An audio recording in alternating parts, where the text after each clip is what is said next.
Excellencies, ladies and gentlemen, please welcome our moderator for this session, Ms. Melinda Crane, Chief Correspondent, Deutsche Welle TV, USA and Germany.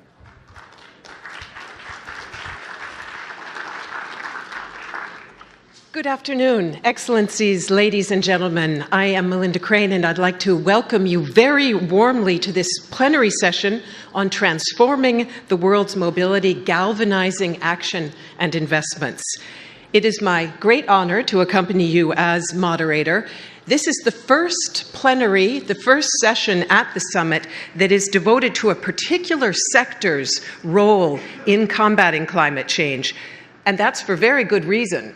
Transport is the world's second largest source of energy-related CO2 emissions, nearly a quarter of the global total, and it's growing faster than any other sector. So no wonder that reducing transport emissions played a major role in 70% of the nationally determined contributions that were presented at and committed to at COP21. But the sector's transformative promise goes beyond CO2 reduction alone. According to UN Secretary General Ban Ki-moon, mobility is the common thread between climate action, sustainable development, and economic and social growth. Which is why, to achieve the aim of sustainable mobility for all that was outlined at the outset of this summit by World Bank President Jim Young Kim, the transformation that we're talking about must balance the four goals that were just mentioned in that film that you saw.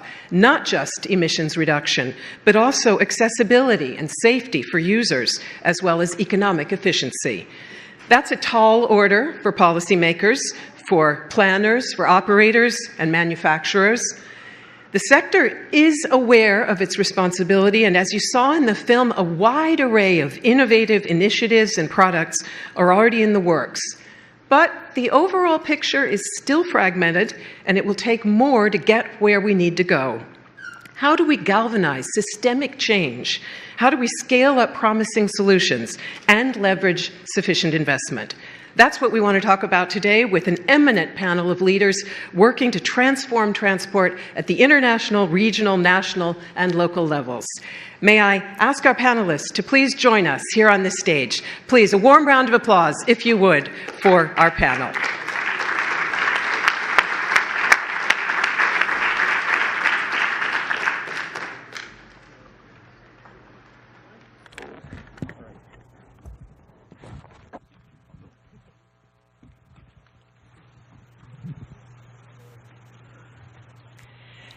So, ladies and gentlemen, I hope that you will bear with me if, in the interests of time and brevity, I introduce our panelists with just the basics, name and title, and refer you to the conference brochure for details of their very, very impressive vidas. Some, of course, are also familiar to you because they have spoken at earlier sessions of the summit. But as I say, I will now dispense with all the extras and simply proceed with names and titles.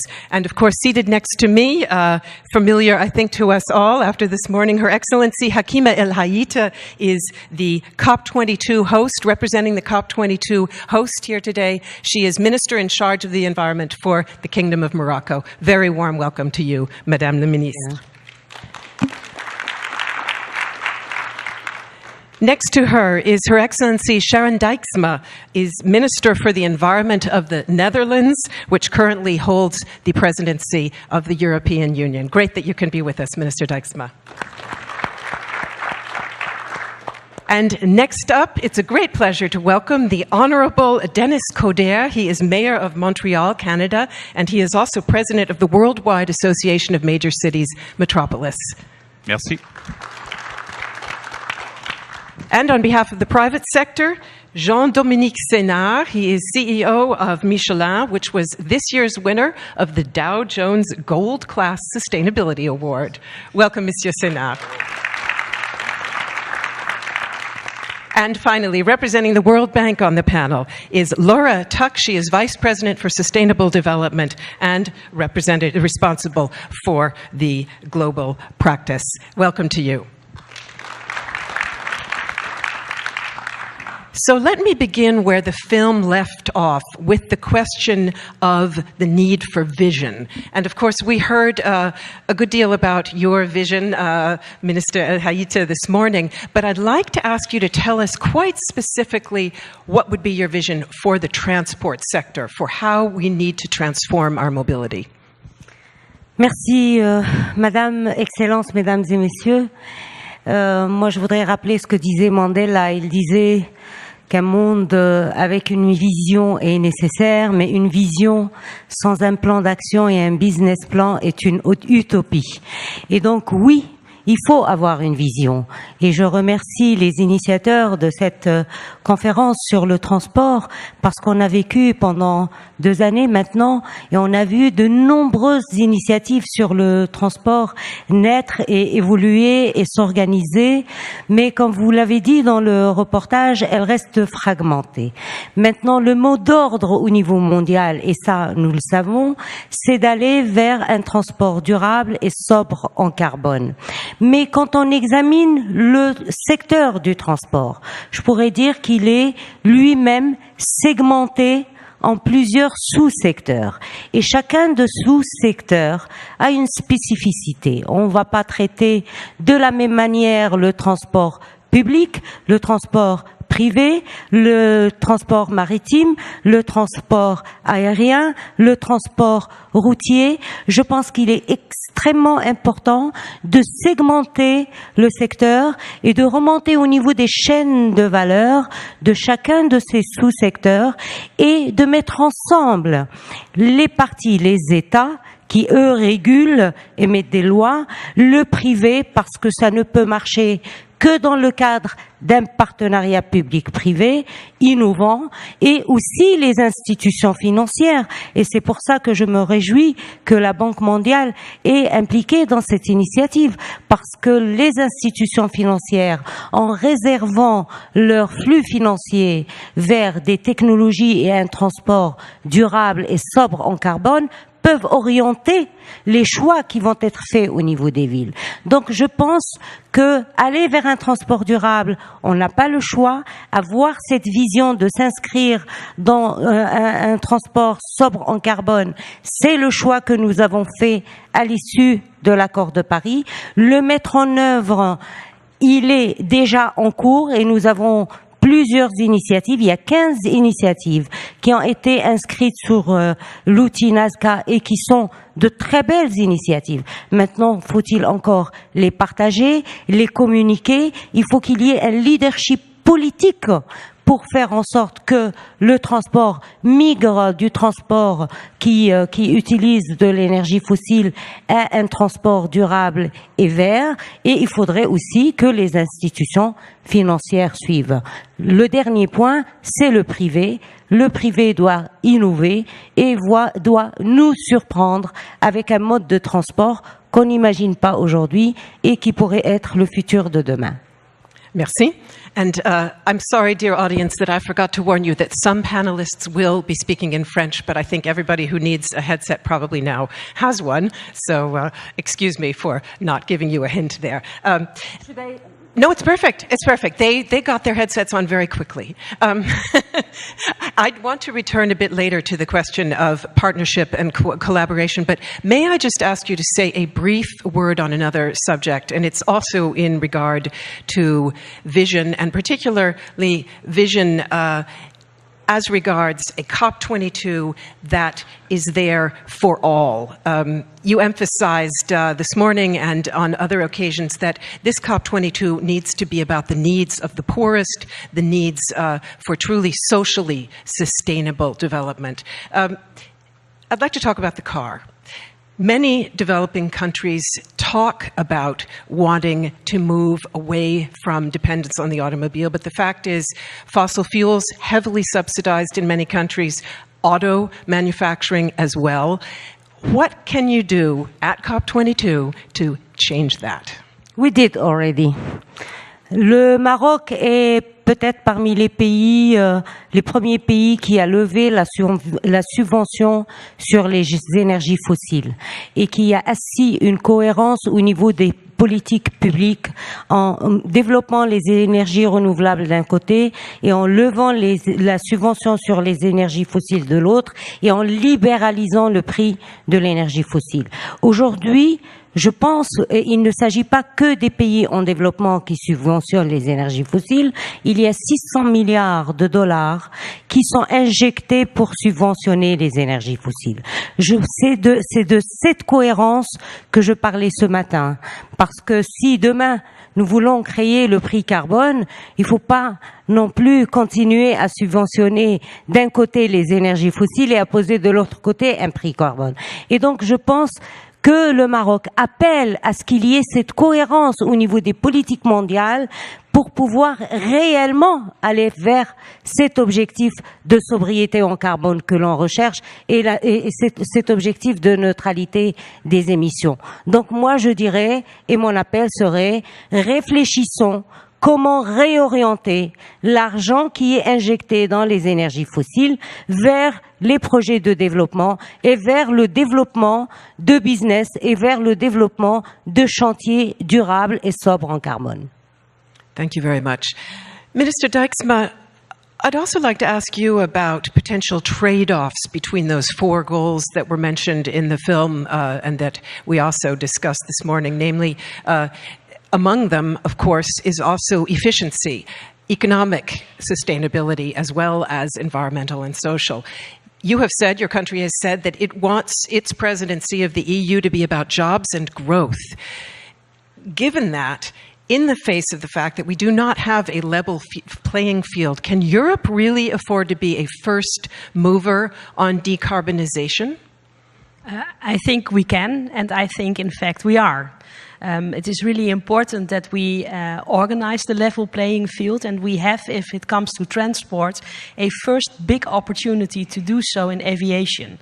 And that will be, and I'm looking at the mayor here at my left, in September in Montreal, where we have the opportunity to make an agreement on a global market measure-based instrument worldwide for aviation. And that will be the first test.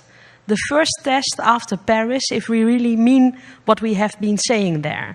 So I think that a lot of people would acknowledge that Paris, yes, it was a great success.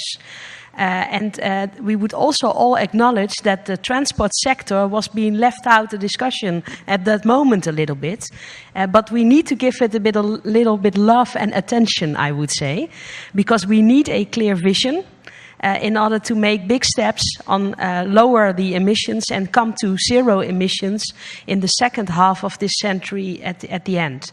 And that will really ask from all of us that we take huge steps now.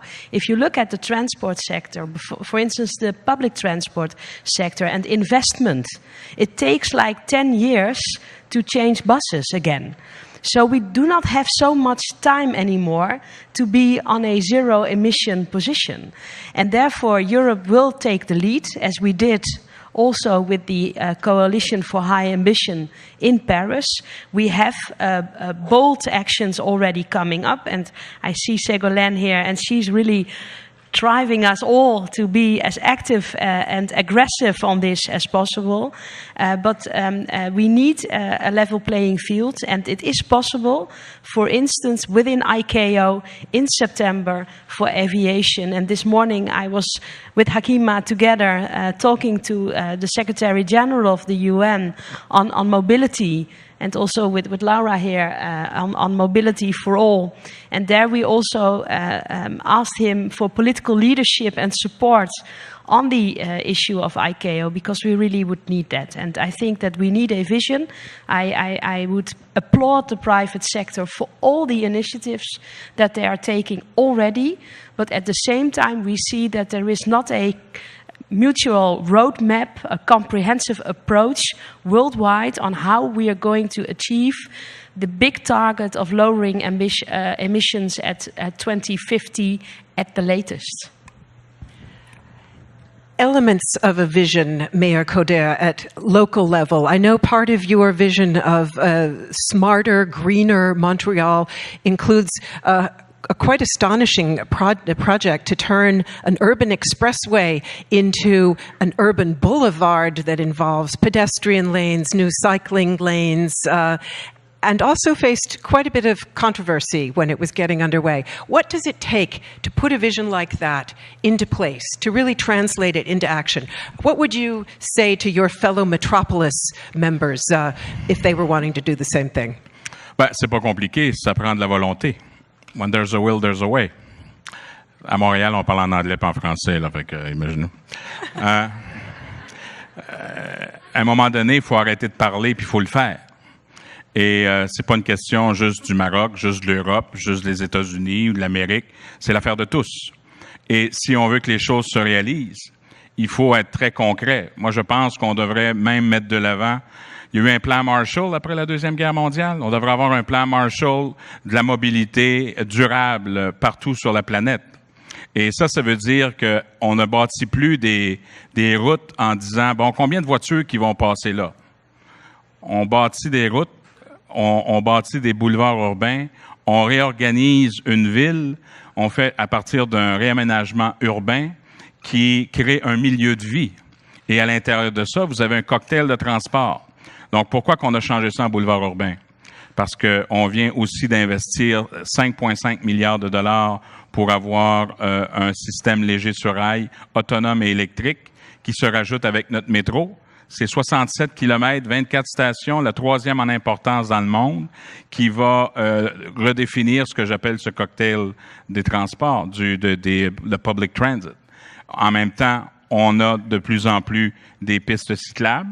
On fait partie des 6 plus grands dans le monde au niveau des pistes cyclables. On réorganise et on réaménage pour s'assurer qu'il puisse y avoir de plus en plus de possibilités pour les piétons. Mais tout ça, the bottom line, the common sense, well, if you don't have a parking strategy, you might have a problem because they're going to roll, they're going to try to figure out how to park and it won't work. You have some people using cars. Of course, we want less and less, but if you change those cars by electric cars, you're having an impact on the goals that you want to achieve. So the light rail system, for example, that La Caisse de Dépôt will implement, we will save per year at least 17,000 tons of greenhouse gas emission. That's huge. Alors, on peut avoir toutes les grandes politiques, on en a besoin. On doit établir des standards, que ce soit au niveau de l'OACI, que ce soit au niveau de ce qu'on a fait à Paris. Mais je répète encore une fois, Ban Ki-moon a été très éloquent là-dessus. If you want to make sure that it will work, ask your mayor. We'll take care of it. Thank you. Thank you very much. You are a challenge for the translators, I fear. But Welcome to Montreal. Monsieur Sénard. Parla italiano un poco, sì, ma... Dutch? I'm working on it. At least I see the translators laughing, so all is well. Arabic, oui. Mr. Sénard. Shukran. I'd like to talk about the role of the private sector in driving vision, but also particularly in regard to your own company. You are playing that role. That's why you were awarded the prize. You've initiated the Bibendum Challenge to try to generate new innovative ideas in the green transport space. But I wonder, au fond, if transforming transportation doesn't also require you to transform your own business model, to have perhaps a new vision for a company that until now has been based on the vehicle. Well, thank you. I'm French. I'll try and speak English, so just to make things simple for translators. It'll translate for me. Okay. Thank you for the question. Actually, the good news is that we don't have to change the purpose of the company. What's happening today is just bringing to light something which has been in the purpose of this company for 125 years. And honestly, I don't even have to change it as a CEO. I just have to intensify it. The signature of Michelin is just, we care to offer everybody a better way forward. Can you imagine? And part of that is, of course, is sustainable mobility and leadership there. So we're not going to change it. For us, mobility is absolutely essential for economic growth. So there is no opposition. We know that mobility will be needed in the future. It's our duty to make it sustainable. That's it. Now, to your point, a company like Michelin has to work both ways. One, intensifying that purpose and that vision, that internal vision. And when I say that in a very practical manner. That is that we need to look at our investments in the future in a very special way. We are introducing, as we speak, a carbon price in our calculations when we look at long-term economic prospects. And that is underway. The second front on which we need to move, and I'm happy to do so, is to help the global transport sector to move forward. And honestly, I was extremely proud in Paris as a co-chair with SLOCAT of the transport initiative of the LPAA prospects, to show to all the delegates all the initiatives that were taken in the transport sector everywhere, talking about aircraft, train, automobile, you name it. And that was the very first time where all these initiatives came on the screen. And what's lacking now, perhaps, is this global vision that you were discussing about. I'm not talking about Michelin, I'm talking about the global vision for transport projects. This has to come now, it's absolutely necessary, because it's something that we introduced a carbon price in our business, but we can't do it alone. And we need a level playing field, as we say here, and that will go with the vision that will then trigger the change in behaviors of not only the public sector, but also the private sector. Many thanks. Laura Tuck, from the point of view of the bank, why do we need a vision? What kind of a vision? Thanks, Melinda. I think the movie showed us what kind of vision we want. And so from our perspective, we see, first of all, the needs in the transport sector are huge. But the needs aren't just climate. We've been talking about climate. A billion people don't have access to all-weather roads, which they need for livelihoods and productivity. One person dies in a traffic fatality every 30 seconds, 90% of them in developing countries. You mentioned the impact on emissions, 23%, but also resilience. So millions of dollars worth of transport infrastructure is washed away in natural disasters or isn't functional because of changing temperatures.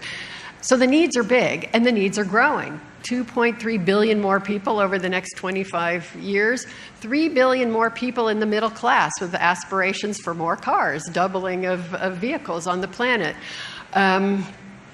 They just won't fit. So the needs are big. What's exciting is that the global community is very focused on finding financing. The Financing for Development Conference in Addis Ababa trying to go from billions of ODA financing to trillions.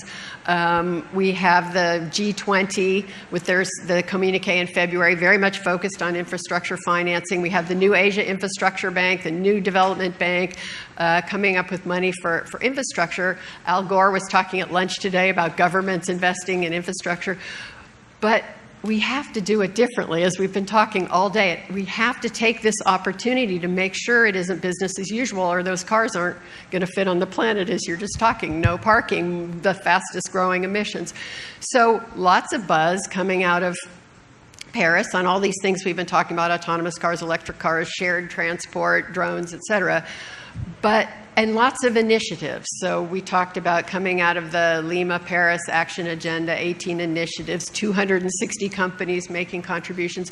We would like to see a framework for all of these initiatives to come together for the goals that you mentioned yourself. So access, safety, efficiency, and then climate friendly, where everybody can bring these toward shared goals for each of those with targets and indicators where we can measure that we're all rowing in the same direction and making progress on this agenda. So that's the vision, and I hope it will be inclusive and everybody will participate.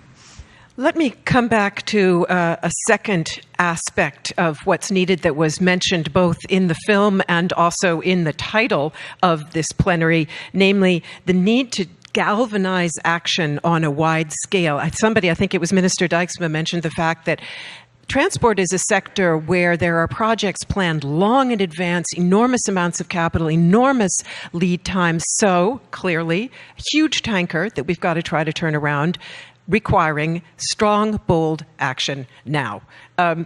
What, for all of you, would be one single bold action, necessary action that this sector could take? And I'll start there with Laura Tuck and go down the panel, this time the other direction. I only get one. Well, I would say the most important thing we need is carbon pricing. And it could be a carbon price, it could be a fossil fuel subsidy elimination. There are lots of different ways that fall into that category. But we need a level playing field for companies and governments, et cetera, to have the incentives they need to invest in low carbon and energy efficiency. You know, we've put together the Carbon Pricing Leadership Coalition in Paris. We have 60 governments at different levels that have already introduced a price. We have hundreds, if not thousands, of companies that are already using a shadow price of carbon. So this will change the trajectory of the kind of investments that we need to make. Let me stay with carbon price.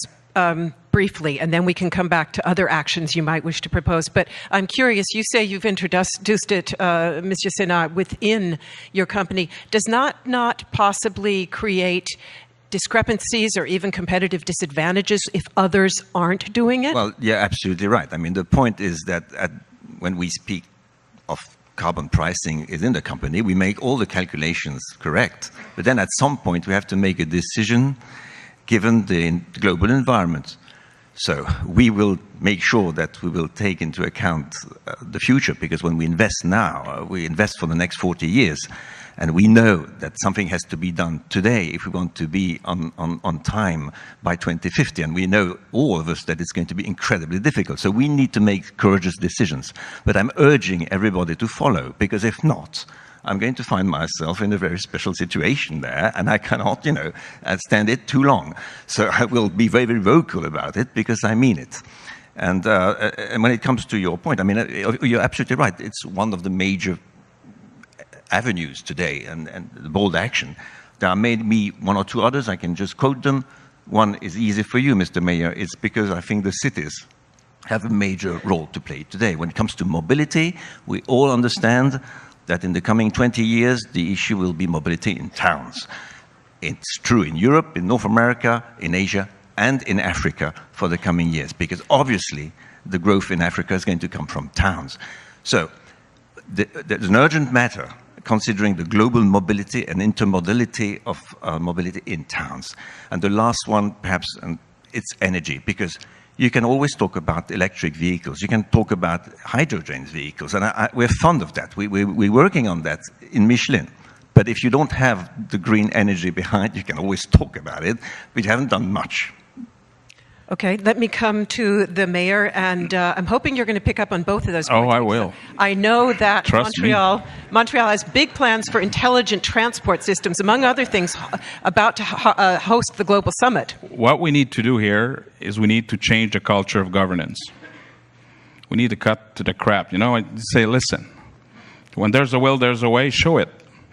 It's not just about cutting ribbons and have all those nice pictures, make the 15-second clip, and they like me, they really like me, the Sally Field moment and the Oscar. What we need to do is to be accountable. Everybody has a role to play. It's all about awareness. It's all about saying, I'm going to put the regulation that's needed. You'll put the policy. We find out the standards where everybody has to be accountable, and there's consequences if you don't comply. That's point number one. Everybody was playing with their little egos or silos in the past. Now we're talking about smart city. How can we use the technology to make sure that instead of talking about different clusters, we're talking about the complementary approach where everybody is part of the chain and make it work. In Quebec, 95% of our electricity come from renewable energy, hydroelectricity. So we can use that as a way to show really that we can use electric cars and the electrification process, the electromobility. Now, if some other use it, then you can have a debate about nuclear and all that. Is that clean energy or not? Depends who you're talking with. I have an issue. That's why we decide to go for hydroelectricity. But we can use wind power, solar power, and use that and make sure that instead of having the fossil fuel, you can have a transition. Now, fossil fuel exists and will remain and will be still need because you have some countries who have economy attached to it, including Canada. So we need a transition plan. We need to be, the doability is important. During that time, it's not just a matter of the private sector, I'm sorry. It's a matter of everybody's business. So the public-private partnership may be necessary, but we need to make sure that all the institutions, every level, and be inclusive with the people, because it's about the people, and there's no plan B for the planet, as our Secretary General said. So, mayors, for the first time, I would suggest speaking as one voice. We are that counterbalance. We are that counterforce. We have a say in French. It's not the size of the axe that matters, it's the strength of the swing. Alors, c'est très mieux, c'est beaucoup mieux en français. C'est pas la grosseur de la hache qui compte, c'est la force du swing dans le manche. Good luck with the translator. So, if we're all connecting the dots, and I'll complete with that, if we're all connecting the dots, ça va fonctionner. OK? Alors, le problème, que ce soit en Afrique, en Europe, en Asie, en Amérique ou en Océanie, restent les mêmes.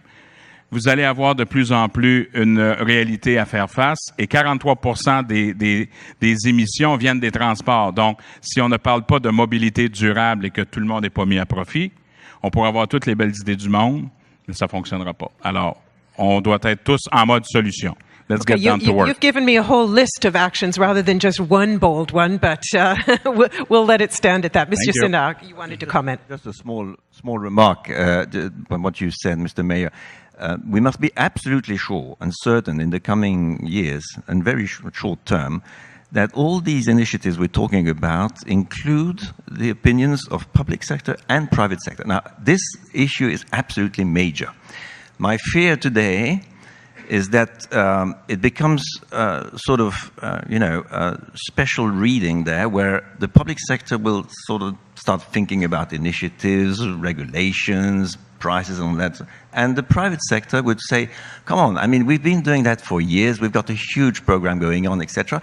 And we're not linked to you. There's something wrong there. And then, in 5 years' time, you'll have a mess because you'll have thousands of initiatives everywhere, but there will be no link with the public framework. May I come back to that aspect in just a moment? I'd like to stay with the question of bold action, including carbon pricing, and then talk about how we get that linked up, public, private, and multi-stakeholder in general, how we collaborate better to make this transformation happen. But let's stay briefly with the single bold action. Minister Dijksma, we don't have an effective global carbon price at the moment. Without that, what do we do to try to bring down emissions now? Auto emissions, aviation emissions. What can we do without that carbon price in place? First of all, I would like to say that I'm with the mayor here. I think that the underline here on the plate, catalyzing a sustainable future could be better be cut the crap. Eh? That makes us all more aware of what we're heading for. And is cutting the crap a single bold action? I guess. I think that the single bold action is actually to be of help, to have targets together with private sector and public sector.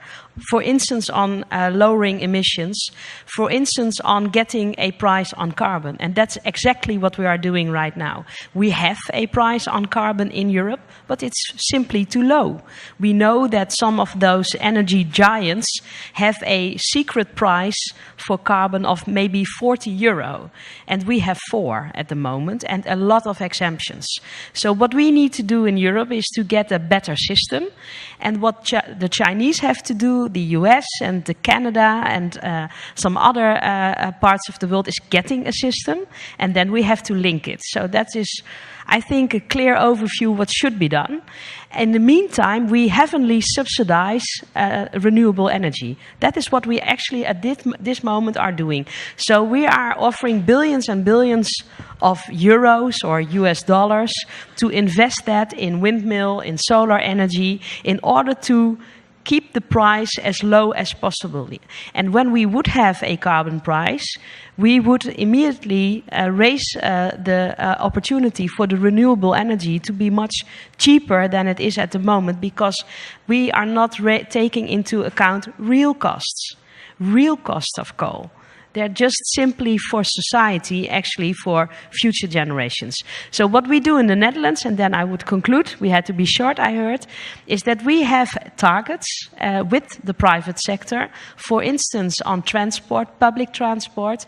By the year of 2025, all public transport buses will be electric. And we did an agreement on this, not only with the local governments, with our mayors of the big cities, and not only with the public transport organizations, but also with those who make the buses. So we did that together, and I think that is the best approach, because we know now where to hold each other accountable for. And the same issue here with electric cars. So we have a target in 2035 in the Netherlands. We want to have actually electric cars point. And we know that this is a bold target, but we need to reach it together. And of course, this we should also organize within Europe, because we have borders and everybody, thank God, is crossing them. So we need a level playing field within Europe, but also worldwide. But it simply comes down to having targets, be ambitious, stand up for what you have been promising, and deliver. That is what is actually our task, and it's sometimes very hard. There are a lot of interest against us, and my question would be, if the World Bank makes initiatives like this, which I really embrace, do you also dare to say that there are bad investments? When those guys who make the roads in, for instance, Africa, and they roll out their concrete and they leave, and there is no maintenance, they're filling holes in the roads, and that is why the people die over there. Not because there is no road, but because they have bad roads. And that is also what we should pinpoint at and say, look, we have got to do this in a different way. We need another approach, and then I'm in. Laura Tuck, do you want to speak to that briefly?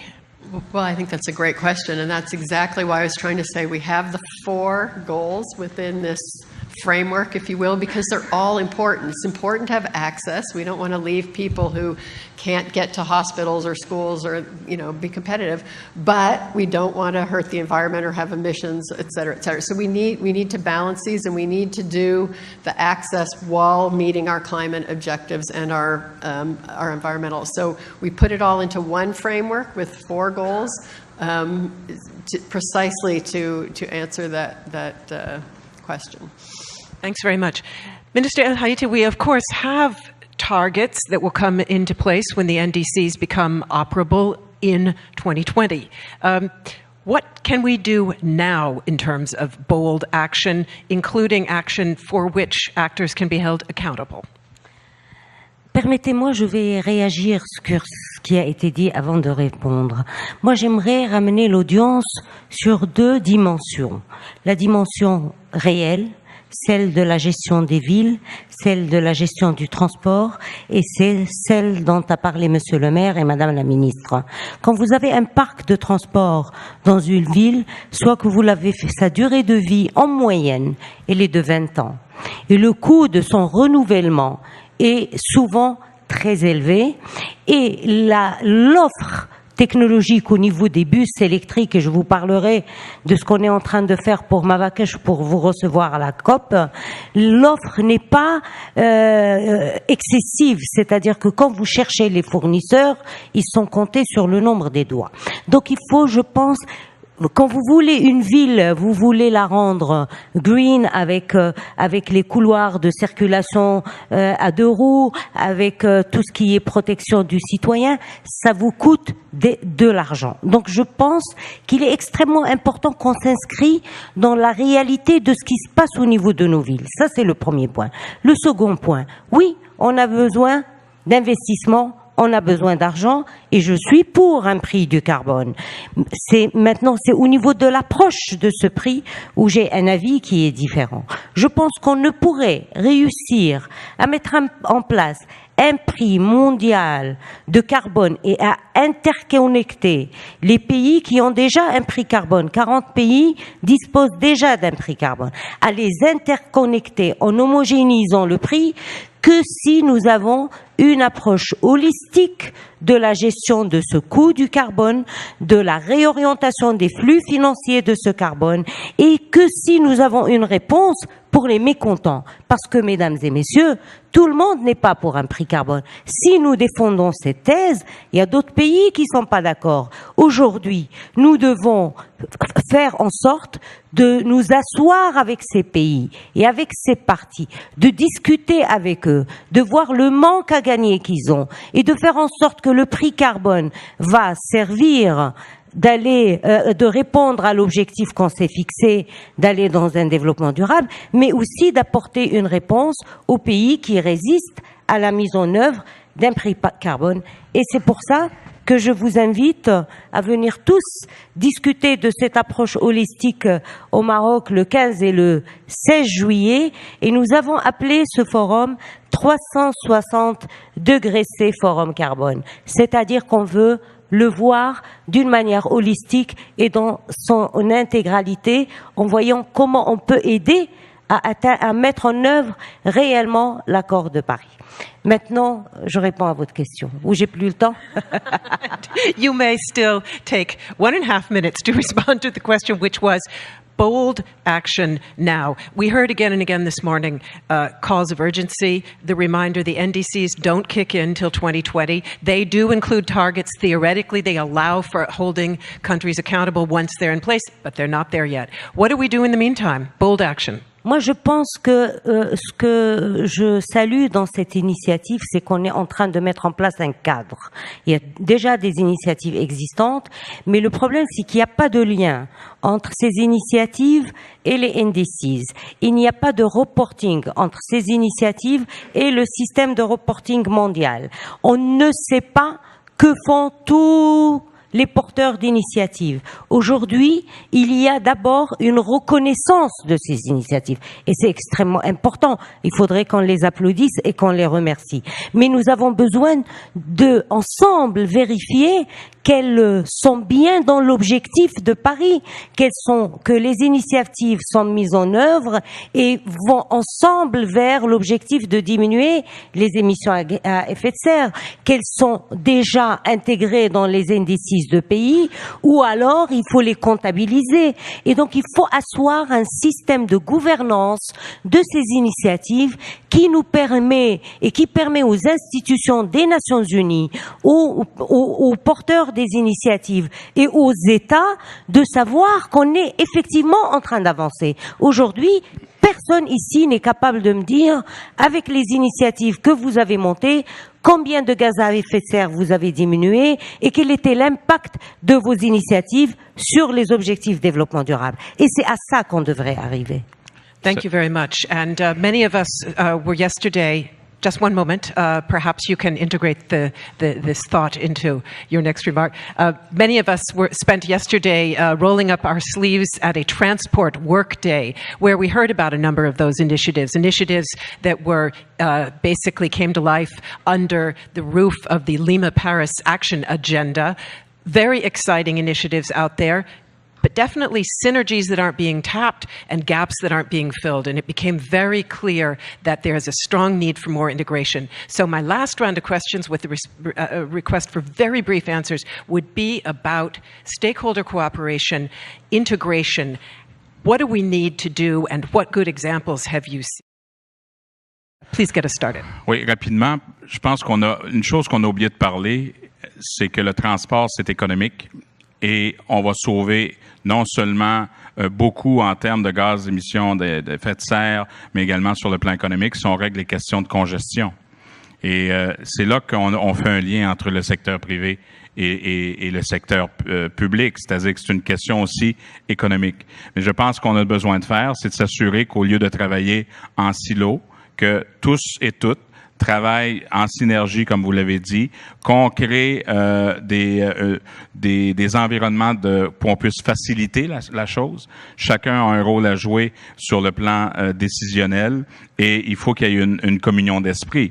Et c'est cette façon-là qu'on a réalisé Paris, non seulement au niveau des États, mais aussi au niveau des villes. Donc, c'est pour ça que je pense qu'il faut miser sur une culture de gouvernance qui va nous permettre d'arriver à se réaliser pleinement. J'ai seulement une annonce à faire en disant que nous invitons les 70 présidents des coalitions avec les partis à venir au Maroc le 23 juin pour discuter justement de ce système de gouvernance. Thank you very much. I think that was the second invitation we've had to Morocco. I'm hoping there'll be a few more forthcoming before the end of our... Many thanks. Who else has a thought about integration and stakeholder collaboration? Well, I think that's key, to be sustainable as a framework. If you want to have real interaction, you need non-state actors, you need the private sector and also the NGOs to work together with you for the long term. I think that is the only way. We have a lot of experience with this way of working in my own country. And I think that it's also good to be pragmatic and have good ideas to help countries how to fulfill their NDCs. Because that will be the biggest target for everybody. How can we lower the emissions and be in 2030, 2050 on the right track? What is necessary? Bringing technological advice, bringing the ideas of the private sector, because with that it's going to work, I think, the best. Thank you very much. But when you think of it, it's quite new. I mean, I guess that 2 or 3 years ago, this sort of public-private partnership was not really the word of the day. And things are going quickly. So I think I'm totally in agreement with what's been said there. I mean, obviously, private and public representatives here are on the same stage and talking about the same language. It's absolutely great, you know, because it's new. And there is no way backwards, I think, now. I think it's absolutely clear. So from what I understand from the private sector, the commitment is there. And, you know, it will happen. Marrakesh is important at that point, you know, because, as you said, action must be taken. So I think the private sector is expecting a lot of the next step.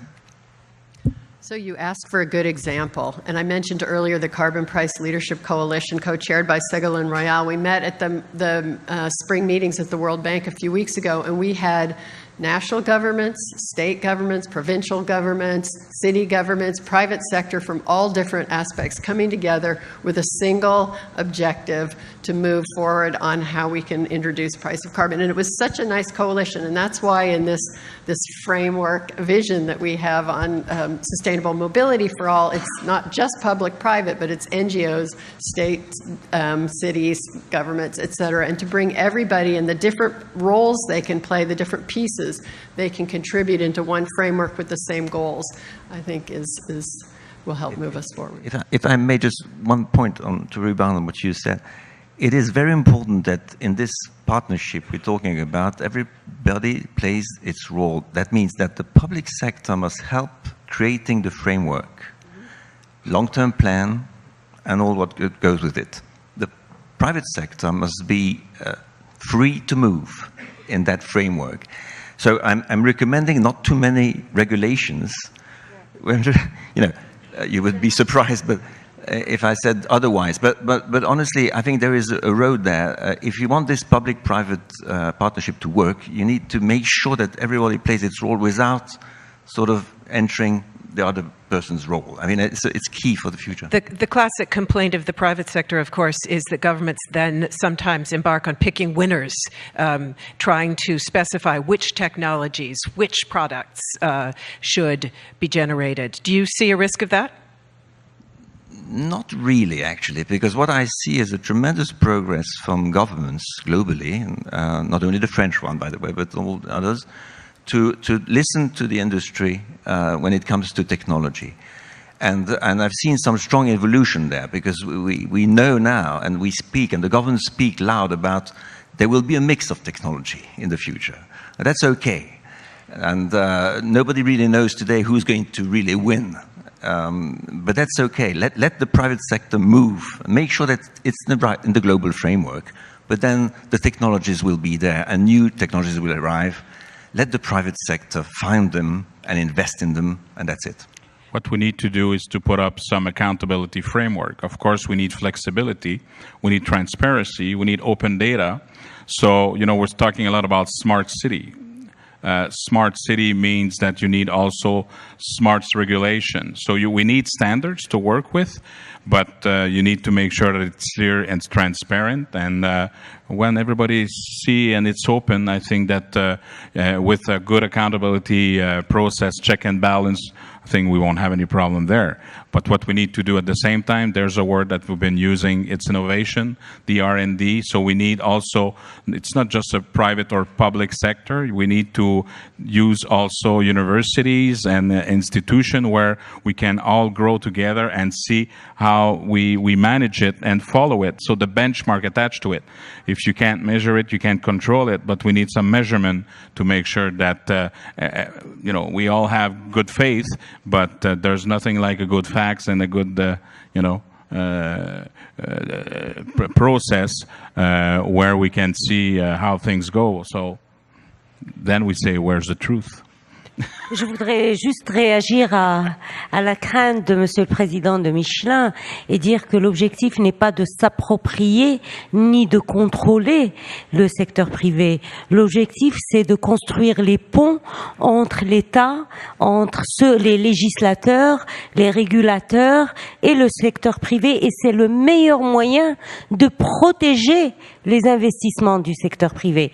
Et donc, ces ponts vont permettre l'échange de l'information sur ce que fait le secteur privé en matière d'initiative et en matière de participation à la diminution des gaz à effet de serre et d'atteinte à l'objectif. Et de l'autre côté, l'État doit légiférer et réguler et suivre et avoir la vision globale et pouvoir reporter aux Nations Unies pour qu'on puisse agréger vos contributions au niveau des contributions générales. Je vous rassure tout de suite, Madame la Ministre, ce n'était pas une crainte de ma personne. Je l'ai entendu déjà. C'était la réponse à la question de oui.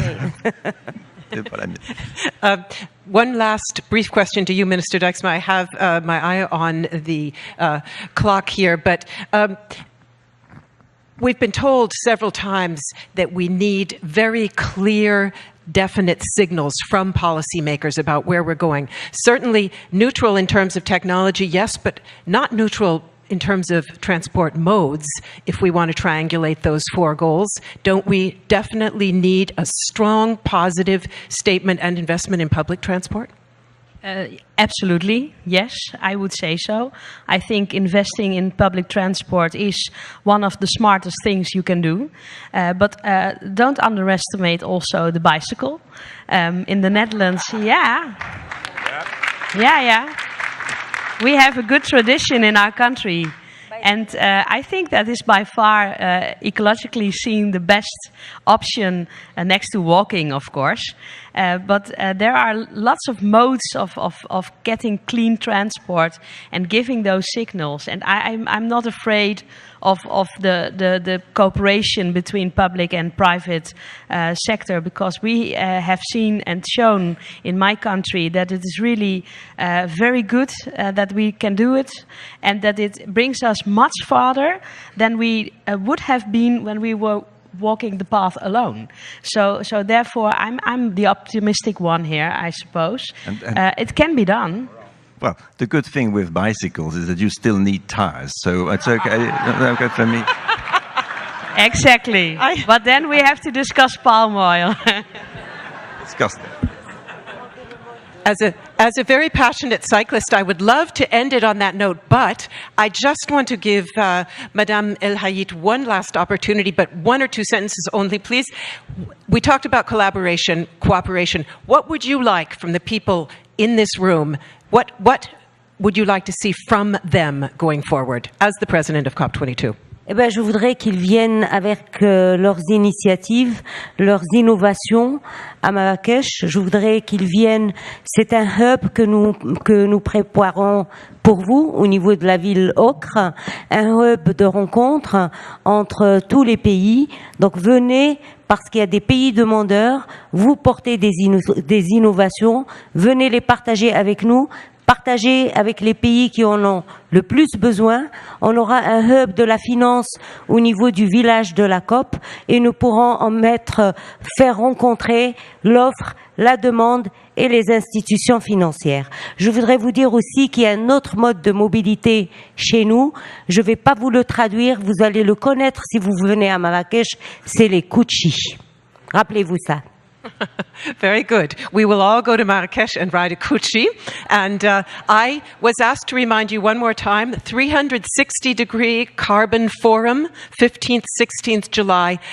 That will be taking place in Marrakesh. That will be an opportunity to talk about many of the things that we discussed here today, including collaboration to transform our mobility for the future. Many, many thanks to all of you for this very interesting discussion.